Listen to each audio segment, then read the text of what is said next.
Let's talk about the number of different voting rights ballot measures. Yeah, there's a lot of them. So we're gonna break this up in sections. First section is gonna be about voting rights, and there are a number of, in my opinion, good ballot measures that you should be aware of. So there are redistricting measures that are incredibly important. So we are all aware of gerrymandering, something that it's a practice by both political parties, but honestly, mostly by Republicans, to draw up districts that give them an unfair advantage in elections.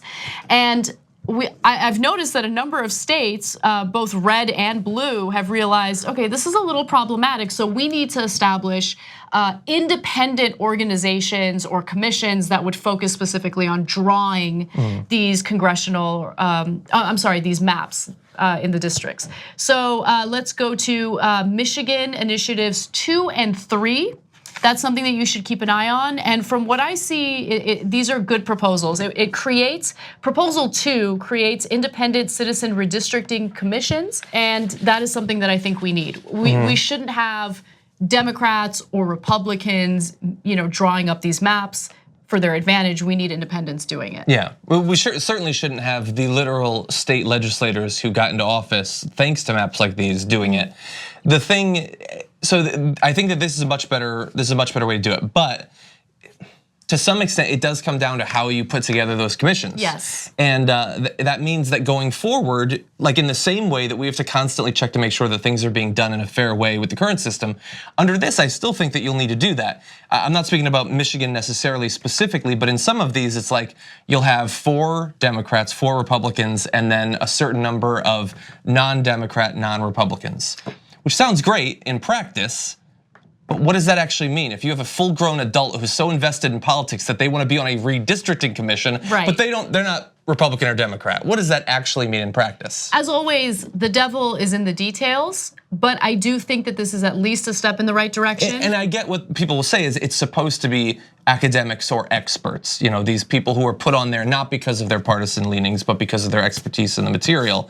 Still though, you do have to check to make sure that the result is fair. Right, and as with anything, there's room for abuse, but the problem is people are abusing the current system as it is at this moment. And so again, I think that this is a step in the right direction, but the devil is in the details, and I just don't want our elected officials playing a role in how these maps are drawn. And so I think that Michigan's initiatives 2 and 3 make sense. Let's go to initiative 3. It is a package of voting reforms that includes same-day voting, automatic registration, and straight ticket voting. I can't even begin to tell you how important I think same-day voter registration is, automatic registration.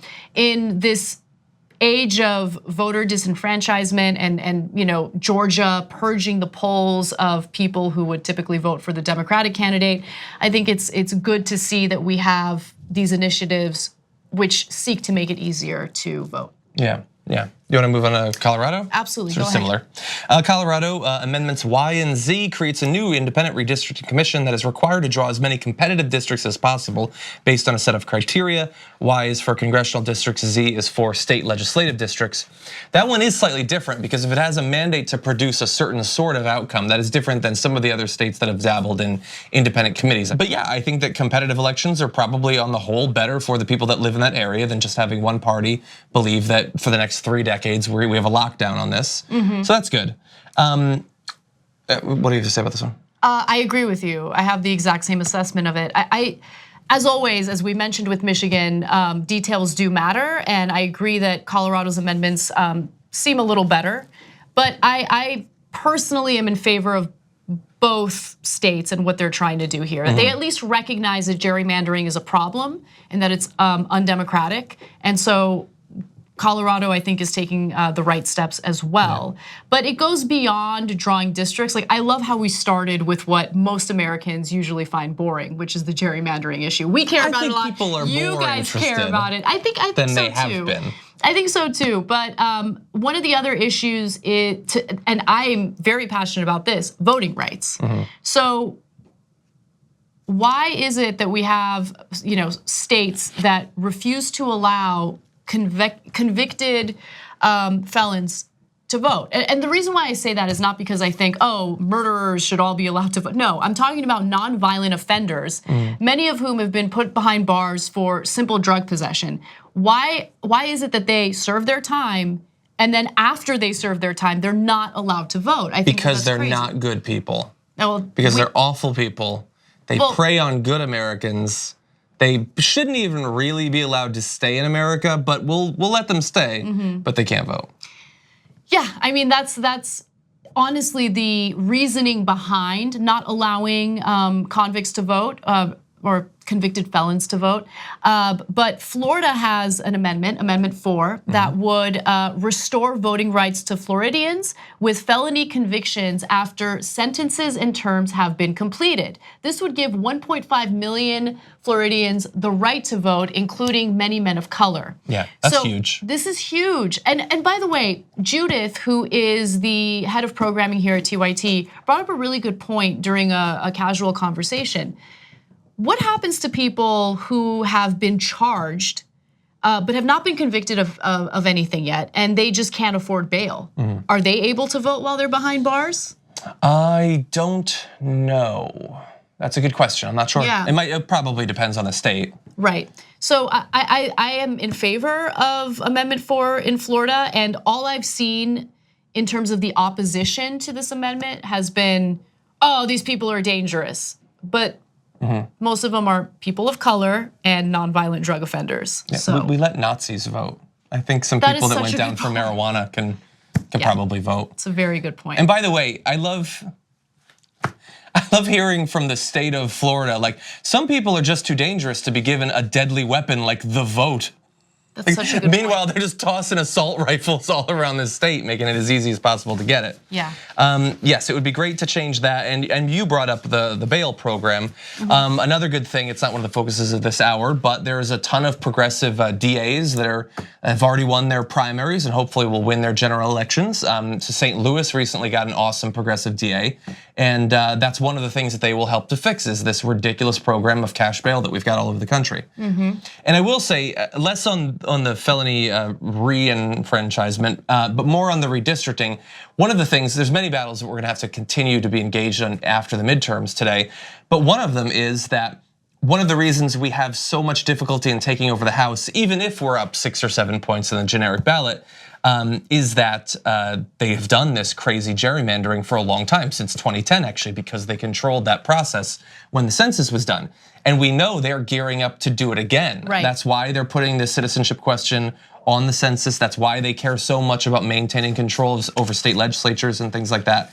And so hopefully some of the gains that could come about today will help to ward off us having the same sort of conversation in 2028 when we're like, oh, we're up by 9, maybe we'll take the House. It's crazy. I mean, it's just another example of cheating by the Republican Party in this case. Yeah. And really fast on that, I forget, I was watching something yesterday. I don't know, maybe it was Stephen Colbert, I don't know. But it was, they were talking about we're likely to take over the House, the Dems, but there's still like a 20% chance that we won't.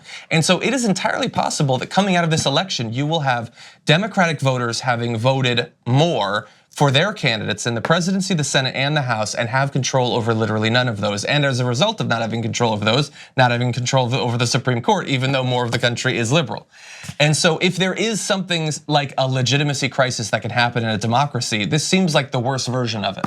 I completely agree. And yeah, I do agree. It's amazing how we have a huge group of politicians in this country who refuse to just listen to their constituents and serve them. The people who voted for them, they refuse to listen to them and have now resorted to methods of cheating in order to either get reelected or elected. Yeah. And I mean, I think Georgia is the prime example of that at the moment. You know, we've talked about voter disenfranchisement in Georgia on the main show quite a bit. And what we're seeing from the Secretary of State in Georgia, Brian Kemp, is absolutely disgusting. He's an individual who should have recused himself. You know, as Secretary of State, he is the head of he takes charge and control of the elections in that state. And he is running for governor. And he's just accused Democrats of hacking into the voter systems. I mean, he's insane. Yeah, and I mean, Kobach is a similar situation. You should have to either step down from that position, or it should be like, I understand the Secretary of State in some states does other things, of course, but in terms of running the elections, that should ideally be a nonpartisan position. Yeah. But fat chance of that happening. So I also want to just quickly mention some additional voter rights and redistricting initiatives. We have Utah, Missouri, Nevada, and Maryland. And if you're in Utah, keep an eye on Prop 4. In Missouri, Amendment 1, Nevada, Question 5, and Maryland, Question 2. So please do your due diligence and research these as much as possible.